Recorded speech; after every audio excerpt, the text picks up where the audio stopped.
হজরত আয়েশা রাদিয়াল্লাহু তাআলা আনহা হইতে বর্ণিত আছে, তিনি বলেন, রাসূল সাল্লাল্লাহু আলাইহি সাল্লাম বলেছেন, তোমাদের মাঝে সেই ভালো যে তার পরিবারের নিকট ভালো, আর আমি ও আমার পরিবারের নিকট তোমাদের ও চাইতে উত্তম। আর ও তোমাদের কোনো সঙ্গী মৃত্যুবরণ করলে তার ও সমালোচনা পরিত্যাগ করো। হাদিসটি তিরমিজিতে 3895-তে রয়েছে।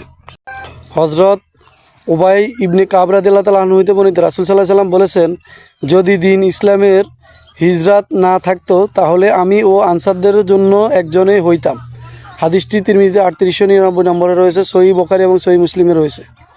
হজরত মুহাম্মদ ইবনু সাদ রহমতুল্লাহ আলাইহি হইতে তার বাবার সনদে বর্ণিত আছে, তিনি বলেন, রাসূল সাল্লাল্লাহু আলাইহি সাল্লাম বলেছেন, যে কেউ কুরাইশদেরকে অপদস্থ করার ইচ্ছে করবে আল্লাহ তাকে অপদস্থ করবেন। হজরত ইবনে আব্বাস রাদিয়াল্লাহু তাআলা আনহু হইতে বর্ণিত আছে, নবী সাল্লাল্লাহু আলাইহি সাল্লাম বলেন, আল্লাহ তাআলার ও শেষ দিনের প্রতি ঈমান রাখে এইরূপ কোনো লোক কখনো আনসারদের প্রতি বিদ্বেষ পোষণ করতে পারে না। হাদিসটি তিরমিজিতে 3906 নম্বরে রয়েছে। হজরত আনাস ইবনে মালিক রাদিয়াল্লাহু তাআলা আনহু হইতে বর্ণিত আছে, তিনি বলেন, রাসূল সাল্লাল্লাহু আলাইহি সাল্লাম বলেছেন, আনসারগণ আমার ও গোপনীয়তা রক্ষক এবং আমানতদার। শীঘ্রই জনসংখ্যা বেড়ে যাবে, কিন্তু আনসারদের সংখ্যা কমে যাবে। অতএব তোমরা তাদের ও সদাচরণ গ্রহণ করো এবং তাদের ত্রুটি বিচ্ছেদ পরিত্যাগ করো। হাদিসটি তিরমিজিতে 3907 নম্বর রয়েছে, সহিহ বুখারীতে 3801, সহিহ মুসলিমে 7ম খণ্ডে 174 নম্বর রয়েছে। হজরত ইবনে আব্বাস রাদিয়াল্লাহু তাআলা আনহু হইতে বর্ণিত আছে, তিনি বলেন, রাসূল সাল্লাল্লাহু আলাইহি সাল্লাম বলেছেন, হে আল্লাহ, প্রথমে আপনি কুরাইশদেরকে শাস্তি সাধ ও অসাধন করিয়েছেন, অতএব পরে তাদেরকে দান ও অনুগ্রহ সাধন করিয়েছেন। হাদিসটি তিরমিজিতে 3908 নম্বরে রয়েছে।